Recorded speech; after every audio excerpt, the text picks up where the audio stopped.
Comedy vibes சேனலுக்கு உங்களை வரவேற்கிறேன். சாப்பிட முடியாத கனி எதுங்க? கண்டுபிடிங்க பார்க்கலாம். பால்கனி தாங்க. மாணவன் ஒருவன் வாத்தியார் வைத்திருந்த 100 ரூபாயில் 90 ரூபாயை எடுத்துட்டான். ஆசிரியர், ஏண்டா 90 ரூபா எடுத்த? மாணவன், நீங்கள் தானே சார் 100க்கு 90 எடுக்கணும்னு சொன்னீங்க. ஆசிரியர், தண்ணீரோட மூலக்கூறு என்ன?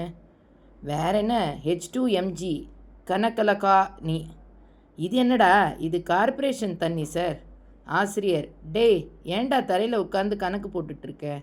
நீங்கள் தானே சார் சொன்னீங்க டேபிள் உபயோகிக்காமல் கணக்கு போடுன்னு. அதான் பரீட்சையில் ஒரு பக்கம்தான் எழுதியிருக்க. உனக்கு வெட்கமாக இல்லை? மாணவன், சிங்கம் சிங்கிள் சீட்டில் தான் எழுதும், பன்னிங்க தான் பக்கம் பக்கமாக எழுதும். ஆசிரியர், உனக்கு எந்த விலங்கு பிடிக்கும்? பூனை பிடிக்கும் சார். ஏன் பூனை பிடிக்கும்? பூனை குறுக்கே வந்தால் தான் என் பாட்டி என் ஸ்கூலுக்கு அனுப்ப மாட்டாங்க சார். அதான். மறக்காமல் சப்ஸ்கிரைப் பண்ணி கண்டிப்பாக ஷேர் பண்ணிவிடுங்க.